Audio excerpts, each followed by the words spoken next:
Welcome to the Mixology Talk podcast. I'm Chris. And I'm Julia, and we're the folks behind A Bar Above and Top Shelf Bar Supply.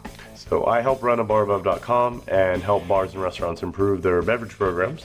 And I run Top Shelf Bar Supply, where we create awesome custom bar tools for bartenders by bartenders.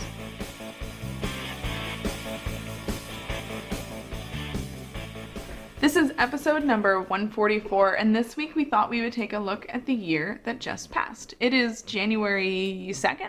3rd? Something like that, yeah. In 2019. And so we thought it'd be a perfect time to take a look at some of the best takeaways from Chris's interviews last year.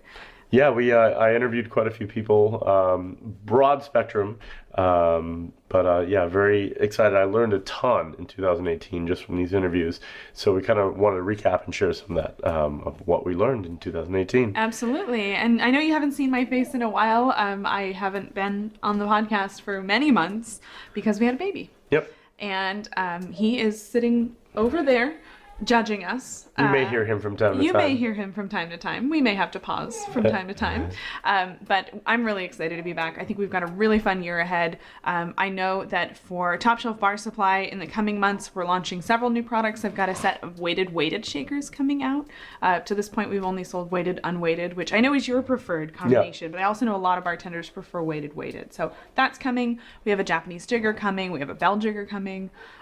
We might have some longer spoons coming. There's all kinds of good stuff coming very, very soon. So I'm really excited about that. Yeah, in 2019 for me, I'm going to refocus on video. It's been something we've talked about a lot. Yeah. And we have the perfect setup for it. So we're going to start doing some video, a little more interesting, a little shorter format video. So I think it should be a lot of fun. Definitely. And hopefully I can get rid of this cough I've had from that last couple months. I love the prepubescent sound. I know. It's good. So if my voice cracks, you'll know exactly why. That's why. Yeah. Puberty. It's a bitch. I know. It really came late for you, but it happens. Anyway, let's get into it. Let's start digging into the best interviews of 2018 and some of our key takeaways. The first interview that we thought we would highlight is way back in episode number 124, an interview with David Sangwell, somebody who has a lot of experience in a lot of different roles behind the bar, but especially as a multi-site operator. And I think this is a really cool episode to talk about right now, because if you're looking ahead at 2019 and you're thinking you would like to advance into a management position, this is definitely worth a listen. Yeah, he has a ton of experience, as Julie mentioned, behind the bar and in management, and he shared a ton of information with us. He is most famously or infamously known as a flair guy, but he also managed quite a few restaurants, I think in the UK. Mm-hmm. So just like I said, shared a ton of knowledge with us. And we should also say he runs the podcast Bartender HQ. He does. So if another you're looking great for another podcast, yeah, there you go. But what were some of the key takeaways that David brought up in terms of making your way into management?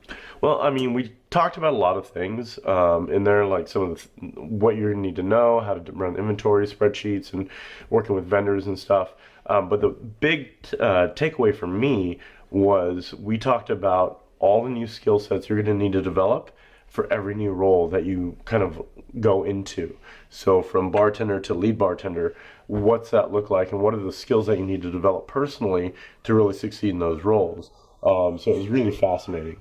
So can you tell us a little bit about maybe what those skills are, just at a really high level for each level of career development behind the bar? Yeah, I couldn't do my best. It was a little while ago, so I'll see if I can remember most of them. But basically, when you make that transition from bartender to lead bartender, you now have to kind of lead by example. So you're the one affecting all the change. So if you're implementing a new cleaning protocols or side work, you're the one kind of leading the charge on that, and getting other people excited to pick it up as well. So that was kind of one of the things about making that transition. Do as I say, not as I do is probably not going to be very persuasive. No, exactly. So, and kind of getting buy-in from everyone. This is something that's kind of made its way through every step of the process. Is you're making this change from being a person that physically does things to becoming a leader. Mm-hmm. So each step along the way, you're investing more in your leadership skills and your abilities and less into your techniques and crafting cocktails and stuff like that. So it was really fascinating. So that was primarily for getting into the lead bartender role. What about moving into management? Is that where you start to see the skills around like actual business management and spreadsheets and all that kind of thing? Yeah, that's where you're really going to have to start to understand the numbers of the business. With lead bartender, you may have some spreadsheet work that you do, costing cocktails and stuff like that. But when you get into management, you really do start to have to understand business processes. Yeah. This is where it's not probably likely that you're going to be the one doing it, but you're going to have to start to offload some of these responsibilities and to build processes out. And understand how to read the spreadsheets. Right, exactly. And make those manipulate them and yeah. change them and, make it do all the magic that the spreadsheets are capable of doing. So this is where you really start to develop those skills. Got it. Okay, and last step, I mean, I know that we're glossing over a lot here. What about multi-site operator? Like, what is the difference in skill sets between a manager and a multi-site operator? So there you're really, from kind of what we were talking about with him, you really have to be on point with your spreadsheets. He was talking about some spreadsheets he used just to manage all the financial side of the beverage program. So instead of coordinating with your bartenders and being present to do an inventory, you have 6 different sites now that you have to coordinate. So he was talking about, just digging into the data and then setting realistic expectations and goals within each site for numbers and targets to hit. And then when things start to go a little sideways or they don't meet your criteria, then you step in and then you start to coach and then you start to figure out how to improve the numbers of financials, whatever it is you're trying to improve. So it's much more 30,000 foot level, I guess. Sounds like it's definitely more of a leader and less of a manager. Yeah, that and coordinating with vendors and talking about, buying for a group versus a site, for one particular site. So, your network is really super important there. Your ability to communicate and negotiate well are some of the new skill sets that you have to develop. So all kinds of fun stuff. Yeah, that does sound like fun. So that's just a really quick recap with a couple key takeaways if you're looking to move up into one of these kinds of positions in the year ahead.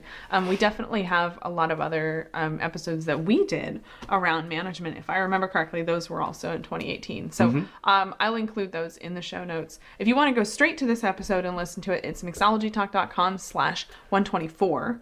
But if you want to see the links to the other episodes, then go to mixologytalk.com/144. Perfect. Which is today's. I'm amazed I can keep this. Something with fours. Lots of fours. Yeah. Just fours.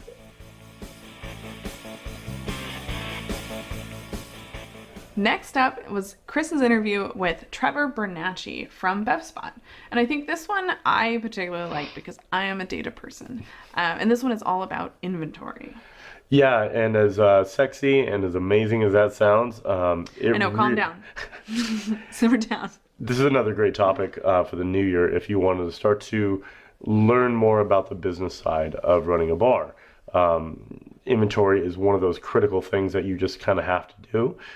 So he kind of started us small and got us introduced to the idea, and then we talked about some pretty advanced stuff as well. Yeah, I think I love it as a New Year's resolution. I think maybe I think one of my takeaways from that conversation is that there's a lot of bars out there that don't do inventory. Yeah. And that's okay. Like, put the past behind you. Inventory stinks. Like, it's hard. It's not fun. I totally get it, but it is important. And I know that Trevor gave some great takeaways for making it suck less. Right, yeah, and one of his biggest messages was to start small. Don't try to go crazy. You don't need to buy all this crazy software just to get your inventory up and running. I mean, they offer a great product, and I highly recommend taking a look at it. But just start. A clipboard with a pen and paper is the only thing you really need to get going. That's kind of how I did it. Yeah. Old school back in the day. But it really does kind of let you start to think about how the business runs on a financial side. Right. So I think he gave a couple tips for actually making the process itself a little bit less painful. I know I'm partial to his pizza suggestion. Yeah, he had a couple of great tips there. One of them was to kind of break out into zones and get your staff involved. So, maybe split the bar in half. One bartender does one bartender does the other side of the bar.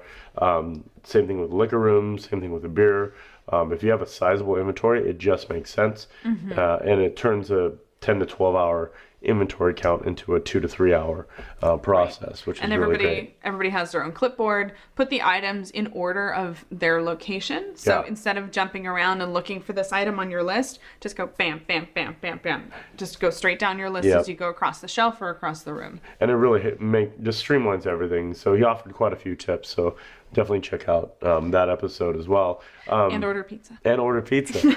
But even from those simple things, we started to talk a little bit more about some more advanced techniques as well, or more advanced topics in inventory management. Just the vocabulary around it, understanding the difference that cost of goods is only a small piece of a much larger puzzle that is financials and inventory management. Yeah, I definitely feel like one thing we hear a lot in the industry is a huge focus on cost of goods, but it really is just one small component of the overall inventory management picture. Right, exactly. So we talked a little bit about that. The idea of theoretical inventory depletions versus actual inventory depletions. So theoretical would be what was rang through your POS. On paper, this is what you sold. Your actual, which is very different from, I'm sure many of you will Hopefully not very different. understand, but actual is what is actually gone from your inventory. So keeping track of this, like being able to track variances is going to be the information that tells you things like, are you having issues with your staff overpouring? Are you having issues with your staff underpouring? Are you having issues of theft? Yeah. These kinds of things that can really shine a light on that sort of information. Yeah, and I think the word that you touched upon that I think really is one of the key metrics to take a look at in your business is that word variance. What is the difference between your actual depletions and your theoretical depletions? Because that is where all the opportunity really exists to streamline and optimize your beverage program financially, that is. And I know that in stepping outside of this interview, one of the things that you have told me is conversations that Chris has had with bar owners. He's seen situations with massive variances. Folks who haven't done inventory and haven't tracked it, and then they run their inventory the first time, they run their numbers, and they're seeing, what was it? One of them was at Las Vegas Bar and Nightclub. It was 60% variance. So a lot of stuff just goes A lot missing. of opportunity. Yeah. So variance can be a really big thing to take a look at in your business. But if you want to learn more about inventory, definitely check out that podcast. It's mixologytalk.com/129, I believe. 129, yeah. And just start. You don't have to worry about variance right now. Maybe that's a t-shirt. Instead of just do it, it's just start. Just do inventory. No, that's not good. Never. Nobody would ever wear that. No.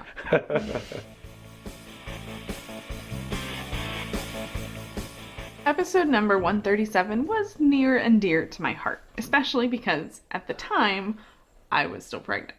You're right. This episode was Chris's interview with Julia Mimose of the Spirit Free movement, which I love. I love the term that she's coined because I kind of hate the word mocktail, mostly because I've had so many terrible mocktails in my life. I just want to put that term behind us. Right. And her whole thing is a lot of bar programs, the Spirit Free cocktail or mocktail, if you will, is an afterthought.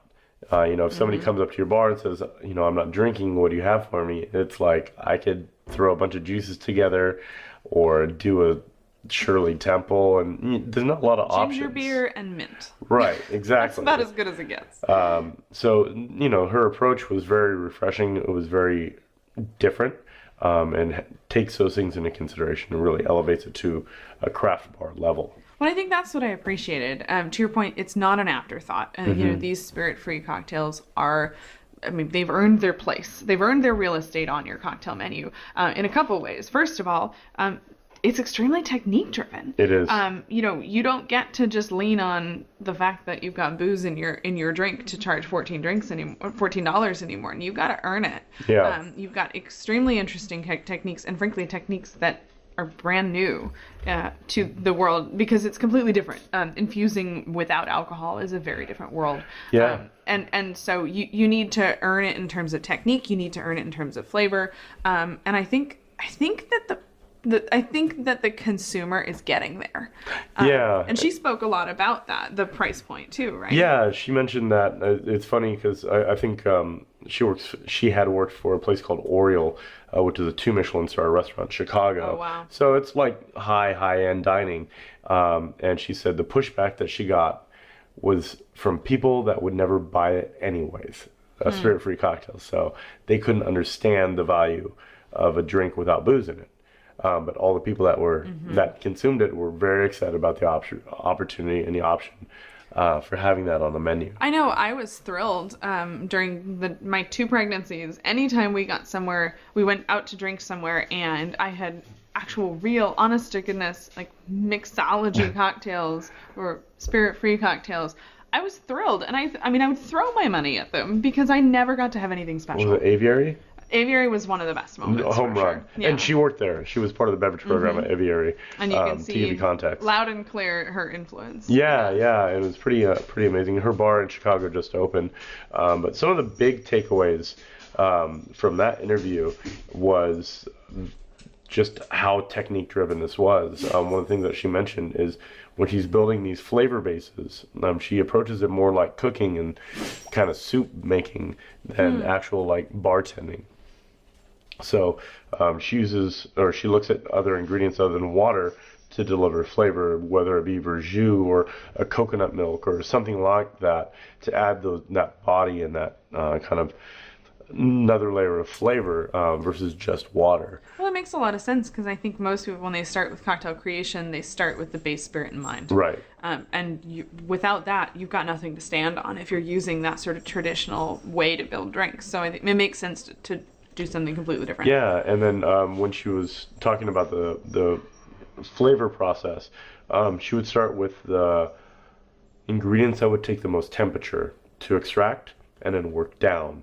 So, for example, she would start with a rosemary and then end with basil, just as an example, because basil is such a fragile aromatic, but rosemary really can stand to the heat. Yeah, if you went the other direction and started with basil and then got hotter and hotter till rosemary, you'd just cook your basil. Right, exactly. It would That just makes completely sense. blow off and you wouldn't have that flavor anymore. So the approach that she went through was really, really fascinating, really interesting for me, particularly, yeah. And I think with the year ahead, I'm definitely seeing a lot more spirit-free / alcohol-free / mocktail, whatever you want to call it.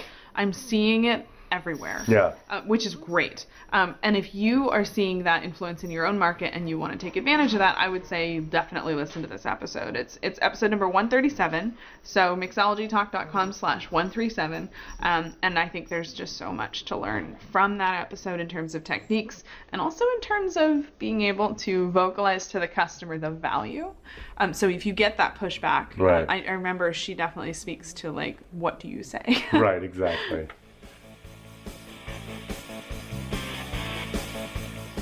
So again, in line with the topic of new jobs in the new year, we thought we would highlight Kristen's conversation with Trevor Schneider, the brand ambassador for Reyka Vodka. This conversation was primarily around getting the role of brand ambassador, right? Right, yeah, and he kind of talked about the importance of a network. Because traditionally you think, oh, I'm going to go get a job, I'm going to go look through the want ads, I'm going to look through Craigslist. Want ads don't even exist probably anymore. But going through, online job forums and stuff like that to find this job. And that's definitely not the case. Not for this kind of job, yeah. Yeah, and he really stressed the importance of building a professional network. This was kind of one of the biggest takeaways for me, something we've always talked about on this podcast, but he really kind of put a light on it and kind of showed some of the mechanics of how he did it to get his job. It's such an exceptional role and frankly an unusual role Yeah. now. I think that it's definitely worth a listen if that's something that you see in your career ahead. Although for a caveat, I would say it's also worth a listen to make sure it's what you actually want to do. Yeah, he kind of painted a picture of kind of not even a day in the life because it's so different day to day, but more along the lines of a month in the life of a brand ambassador. His job, what that entails, some of the challenges of the role, because there are a lot of things that we don't think about. Like we see the glamour and all the Instagram and the Facebook feeds of these brand ambassadors, and it's amazing. Their lifestyle is pretty cool, but that's kind of what they're paid for. They represent the Right. brand every single moment of every single day, day in, day out, all the time. But you don't see the hours in front of a computer entering expense reports Right. and, having to actually answer to your supervisor on the value you're providing and all of Right. these things. There's a lot behind the scenes as well. Yeah, and one of the things he mentioned was being your own advocate of, to Julia's point, of showing the value that you're providing to your market and some of the challenges around that.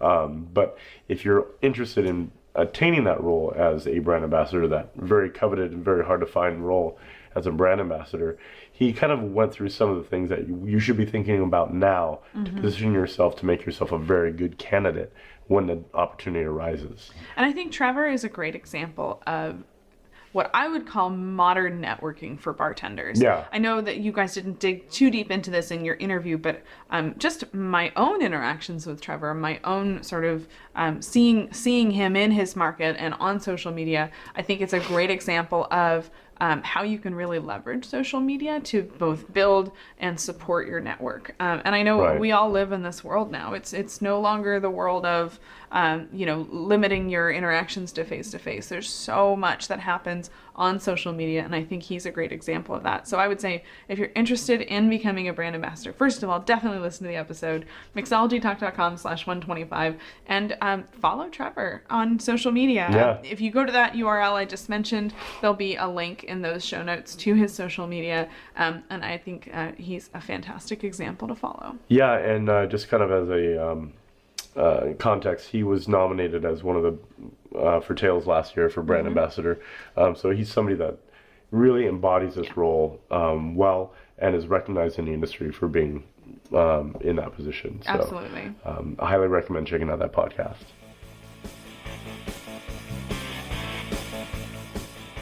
One of the things I've been hearing a lot of on our online Facebook community actually is that there's a huge number of bartenders who are looking for side gigs. They're looking to actually expand beyond their sort of night job and to actually offer their bartending services on the side. And this kind of inspired us to reach out to our good friend Oziel DeBastos, who is an expert in private event bartending. This is episode number 139, Yep. mixologytalk.com/139, and it is a super tactical episode. I think what I love about this one is there's like no fluff, just like do this, and this. It was really just from the get-go kind of let's talk about this and how to do it, like the mechanics of it. And it was really, really valuable. Like I was telling Julia before, off camera, if I wanted to get into private event bartending or mobile bartending, I would just do exactly what he said. It's a checklist. Yeah, Almost. it really is great. So if you're thinking about doing that for the new year, maybe making some more money, he actually shared with us how much money he made in a very short amount of time, and it was pretty impressive. But this is I would just listen to that podcast and go through basically what he said. Yeah, but I think, there's a couple key takeaways there. I remember the thing that you told me after the interview was Venmo. Yeah. I think this was the one that just totally blew me away, is if you want to get more tips as a private event bartender, Accept Venmo. Accept Venmo. And let people know how to pay you through Venmo. Have a little sign or something like that.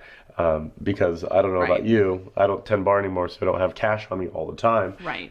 But a lot of people just don't carry cash anymore. I certainly don't. And even, I would say, to take the Venmo comment even further, have a way to accept credit cards. Yeah. For the same reason. A little Stripe I account think- or something like that. Yeah, exactly. Something super easy that's not going to, take a ton of effort or be awkward. But if you make it easy for people to tip you, they're far more likely to do so. Yeah, absolutely. I've been to a couple places where I just don't have cash, and I feel awkward. I feel very Yeah, weird it's a about horrible it. feeling when you want a tip and you're like, I have nothing. I got a bottle cap. You want a bottle cap now? All right, sorry. I don't think a bartender But it wants was a bottle cap. right. It's true. But yeah, it was really fascinating. He gave us a lot of tips, a lot of tricks. One of the things that he mentions, if you want to get started, the first place to do it is Craigslist. Just put an ad out on Craigslist. It's free. But he also talked about using social media to build your business and how to build your business and how to get more gigs, what you can charge in your market. Just a lot of really nitty-gritty questions. Yeah. He answered all of them. And I think a lot of people get bogged down with the sort of legal side of things. Right. And while it's impossible to give an answer to everybody because, frankly, the laws are different everywhere, he gave some insight around that, and which, if I remember correctly, was something along the lines of don't buy booze. Yeah, you can't charge for booze unless you have a liquor license. Right, so. but you can offer a service. You can provide a checklist to your customer, to your client, and say, I'm going to need you to pick up these bottles, and then I will use those bottles to serve. Right. But I just thought that was really fascinating as a way to kind of, stay right with the law. Right, exactly. And like I said earlier, it was just rapid fire. Here's a question. Here's a question. Here's a question. What about this? What about that? And he was amazing. He was really, really generous with his time and his knowledge. So if you're looking to make that extra cash in 2019, Yeah. this is a really good option. And it just seems like it's something a lot of bartenders are looking into right now. And frankly, I think it's a thing that a lot of consumers are more open to as well. So it's definitely a good side gig to pursue. Right. And I think he's building a website now or a book, if I'm not mistaken. We definitely have the link in those show notes Yeah, for sure. so we'll provide that in the link. Yeah, mixologytalk.com/139. We finished off 2018 with perhaps Chris's favorite interview of them all, and that was a super nerdy modern molecular mixology conversation with Scott Guerin. And remind me his company name. He is the executive chef research development guy at Modernist Pantry. Which is kind of like a molecular grocery store. Pretty much. Yeah, Right. absolutely. And not a tiny grocery store. I got jokes. Oh, man, and I wish I would have had that one in my back pocket. But yeah, no, he is really, really smart guy. I think he was an educator with the CIA or one of those cordon bleus around molecular mixology and all the chemicals and stuff like that. Transitioned into being the educator and head chef at this supplier. And we just chatted for what could have been easily hours about some of the techniques that you can apply with some of the products that he has. And basically, it was just a shopping list for me during the whole podcast. Of, okay, want that. Okay, want that. Gotta have that. Everything from ingredients to equipment to help you with service. It really was a really fun conversation. And I know molecular mixology is not sort of as in as it once was. I think it's got a little bit of a bad rap, but I would say don't write it off. I think there's some really cool, interesting things that can be done, and I think he brought up some great sort of techniques and ideas for really great presentation that don't require a huge amount of work or 14 minutes per cocktail. Yeah, no, and all of it was about streamlining this style of cocktail for service, and not only that, but also what to use, what ingredients work in every scenario. Because I had dabbled a little bit in molecular many years ago when it first started getting a movement behind it, and I just screwed everything up. I mean, everything I touched was like, nope, that didn't work. Nope, that didn't work. That didn't work. And it was. I can attest to that. I saw the kitchen. It was just small things that I had missed that I wouldn't have known unless somebody was there that actually knew what they were talking about. Could say, okay, this is all you need to do. So it was really fascinating and a lot of fun chatting with somebody that lives, breathes, and experiments with stuff every single day. And I think, the key takeaway for me was kind of, get the right tools for the job, get the right ingredients for the job. Trying to wing it isn't always going to work, especially if you're doing these really advanced sort of gastronomy techniques. So, that was kind of my takeaway. Yeah, absolutely. And they have, ask them. They're a great resource to have. Explain what you're trying to do, what you've done, some of the roadblocks you're running into, and I'm sure they're happy to help you find the right products that you need to execute what you're trying to get done. I remember I bounced an idea off him of a dirty martini with a blue cheese foam because, blue cheese stuffed olives, and I told him kind of the tragedy that I created. Which I tasted. It was a tragedy. It was a tragedy. It would the cheese would leach into the cocktail and turn it murky and gross, and it was bad. So he's like, the idea is good. Yeah, and he's like, hey, that's cool. What you needed to do was actually this, and I was like, okay. He's like, it was one product, and that's all you needed. I was like, I wish we would have had this conversation 10 years ago, man. Me too. But, right, yeah, for everybody's sake. But yeah, just a wealth of knowledge. And some of the new products that he really recommended, I was like, I didn't even know this existed, but aroma sprays just kind of add a whole nother layer of complexity to the cocktail. He's got a whole lineup of that, and Yeah, I mean, we're pretty familiar with spritzing a cocktail with, absinthe or lemon oil or something like that. But it sounds like there's a whole new level out there. yeah, these are tailor design scents that you could use to kind of build an entire cocktail experience around. So many different aromas and stuff to play with. So it unlocks a whole nother level that you could use. And then one last product that he mentioned, which I was super excited about, was unflavored Pop Rocks that you can actually flavor with whatever flavor you want. If I remember correctly, the last time you experimented with Pop Rocks, it was Oh, it was gross. It was not absolutely disgusting. delicious. I did like a take on a rum and Coke with egg whites, and put Pop Rocks on the top of the egg foam. And I would just like to say, it tasted exactly like he It's so described. gross. It was like terrible. gummy and gluey and just it was and it didn't look good either. I mean, it just kind of sank into the foam. You could hear the Pop Rocks going. And my stomach didn't explode, like Pretty the much folklore. all there was going for it. Yeah. Um, But he said you could really tailor this if you want to do like a rim or something like that. And I said, oh, what about the water? And he goes, well, you do an oil rim, not a water rim. And I'm like, of course you do. Why wouldn't you? Genius. So just like little things like that. I definitely recommend listening to the podcast. Absolutely. And that is mixologytalk.com/142. Two. 142.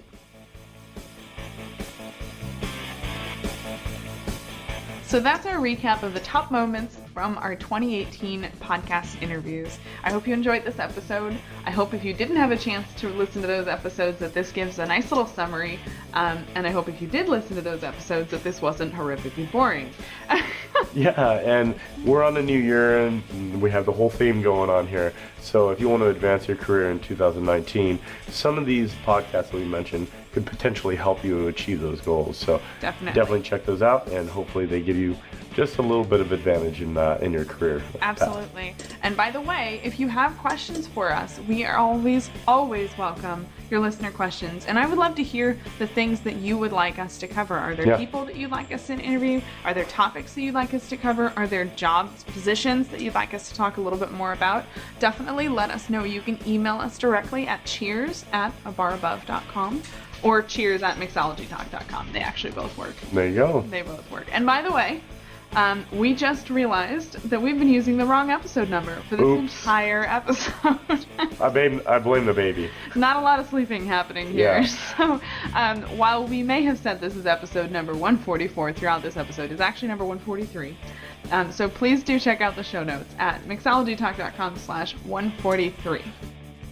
And with a bit of luck, there'll be something good at 144 soon enough. Maybe it'll be one of those like ongoing jokes that we just keep rehashing and throwing everything on 144. Sure. Not gonna happen. No. All right, everyone. We'll have more podcasts for you in the future. Until then, cheers. Cheers. A little bit rusty. I know. I just hit puberty. If you just. What does just that guess. make me? I don't know. I have concerns. Once more with feelings. All the feelings. So many feelings. Like angels singing. Blah, blah, blah. You ready? I think so. From the top. One more time.